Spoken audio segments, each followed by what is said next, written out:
बेटा कुछ क्वेश्चंस है फिजिक्स के, तो इनको हम लोग डिस्कस कर लेते हैं। देखो, पहला क्वेश्चन है, a scientist studying the dispersion of light through a prism to understand how different colours of light bend at different angles. He observed that the violet light bends the most and red light bends the least. Based on the observation, he writes down the following state. पहला है, violet light has the shortest wavelength and bends the most when passing through a prism. Number two, red light has the longest wavelength and bend the least due to lower refractive index compared to violet light, and the angle of deviation increases as the wavelength of light increases. ये तीन statement दिए हैं, हमें इनमें से correct option choose कर रहे हैं। आपको ऑप्शंस दे रखे हैं। स्टेटमेंट 1 और 2 आर करेक्ट, जो आपका वायलेट और रेड लाइट में था। Statement 1 second and third, first second third. देखो, थर्ड जो है, थर्ड तो बिल्कुल ही गलत है।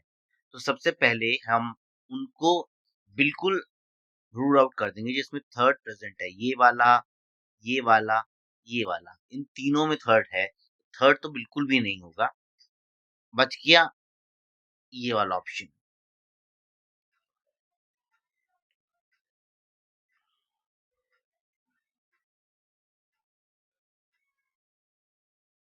तो इसका जो आंसर है, only first and second are correct. Third क्यों गलत है? क्योंकि एंगल ऑफ डेविएशन जैसे जैसे वेवलेंथ बढ़ती है, बढ़ता नहीं है। देखिए, एंगल ऑफ वेवलेंथ सबसे ज्यादा रेड कलर की है, और रेड कलर का जो एंगल ऑफ डेविएशन है, that is the least, violet से भी कम है।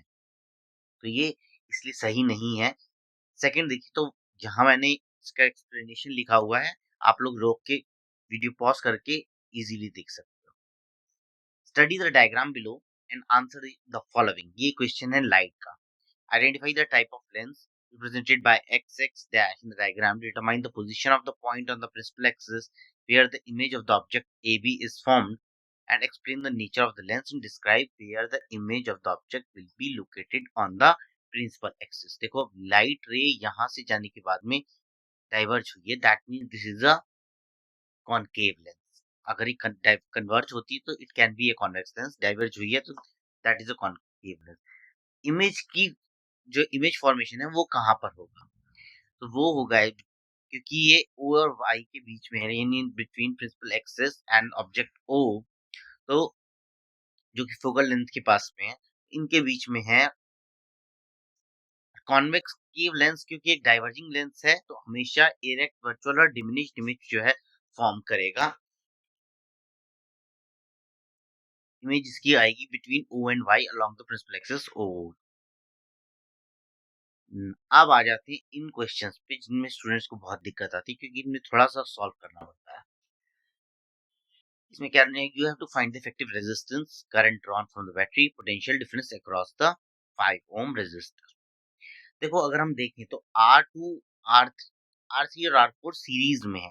दैट मींस इनसे जो RS आएगा, RS would be equals to R3 4 ohm and RS 6 ohm is equals to 10 ohm. अब R2 और RS जो है, those are in parallel. So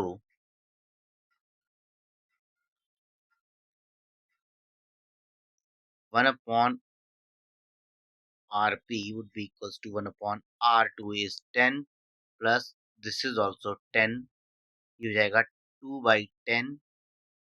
इसका मतलब Rp की जो value I, that is 5 ohms। ये Rp की वैल्यू है हमारे पास। इसके बाद अब जो तीनों वो है, R1, Rp और R5, यहाँ इनका हमने इक्विवेलेंट निकाल दिया 5 ओम। R1, R5 और 5 ओम, दीज आर इन सीरीज। तो R1 है आपका 5 ओम, R2 Rp हो गया 5 ओम अगेन, एंड R5 इज 10 ओम। तो इक्विवेलेंट रेजिस्टेंस जो आएगा,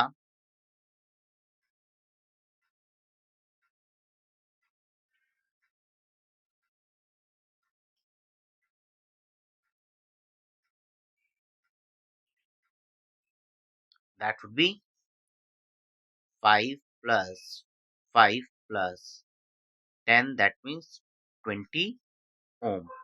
ये पहला पार्ट जो है वो सॉल्व हो गया।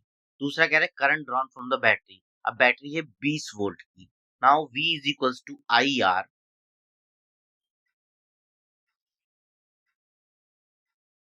That means 20 is equals to 20 into I would be equals to 1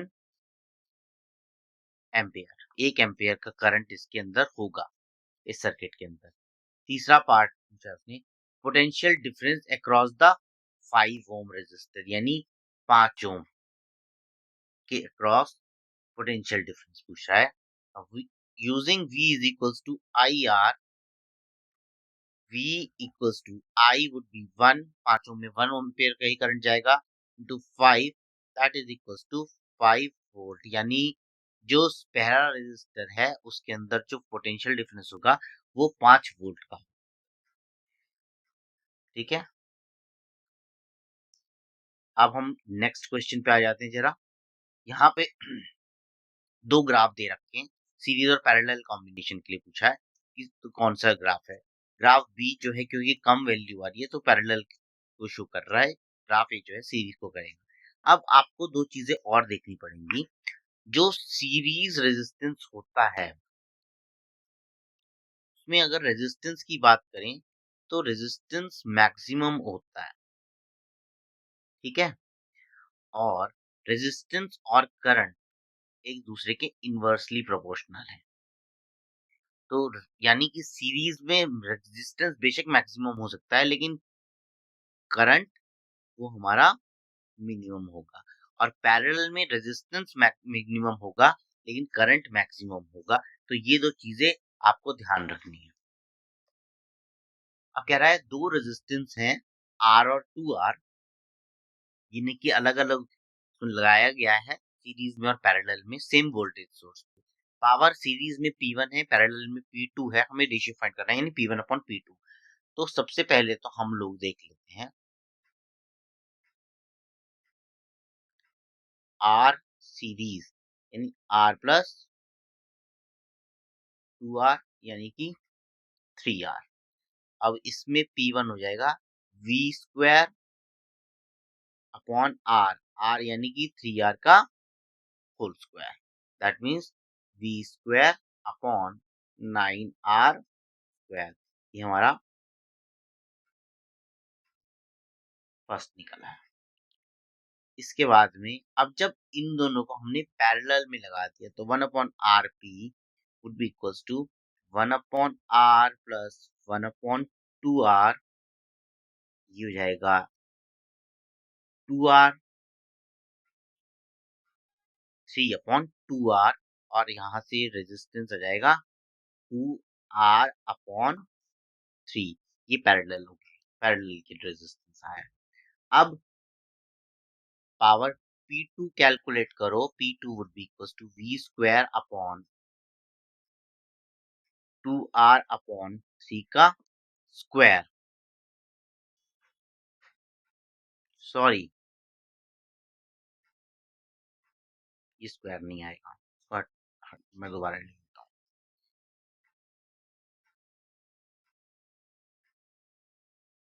अब हमें क्योंकि रेशियो निकालना है भाई, अगर रेशियो इधर भी मैंने स्क्वायर कर दिया,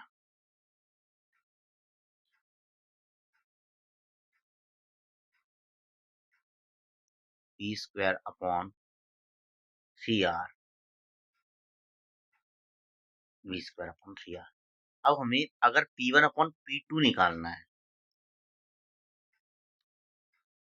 P1 अपॉन P2 दैट इसका रेशियो आया था V स्क्वायर अपॉन 3R, और इसका आया V स्क्वायर अपॉन ये 3 यहाँ आ जाएगा 3V square upon 2R। V square से V स्क्वायर कैंसिल, R से R कैंसिल, तो ये 3 के साथ में जाएगा और 2 ऊपर चला जाएगा, तो यानी कि रेशियो जो आएगा दैट इज 2:9। तो इनकी जो पावर का रेशियो आया वो आया हमारा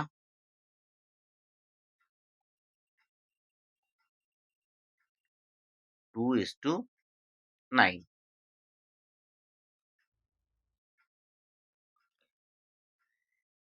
इसी के साथ लास्ट भी केमिस्ट्री का क्वेश्चन पूछ लेता हूँ। केमिस्ट्री का जो क्वेश्चन था वो ये था, using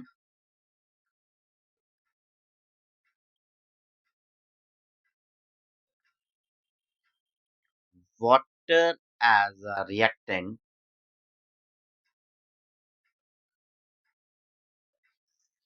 how it can be used to prepare acidic and a basic solution। अब जब एसिडिक और बेसिक सॉल्यूशन बनाना है, किससे हमें बनाना है? वाटर से। तो इसके लिए हम यूज करेंगे इक्वेशन। अगर हम H2O मैग्नीशियम रिबन को बर्न करते हैं तो in the under the presence of oxygen burn करेंगे, MgO फॉर्म होगा। उस MgO की जो रिएक्शन है हमने वाटर के साथ करा दिया, तो हमारे पास बनेगा MgOH whole twice. Now this is a basic solution. और अगर हम इस H2O की रिएक्शन कार्बन डाइऑक्साइड के साथ में करा दें तो we will get H2CO3 which is carbonic acid, कि एसिडिक होता है। तो H2O को हम यूज कर सकते हैं दोनों तरह के सॉल्यूशन को फॉर्म करने के। ये थे कुछ क्वेश्चंस जो आपको बोर्ड के प्रिपरेशन में मदद करेंगी। Thanks for watching, have a nice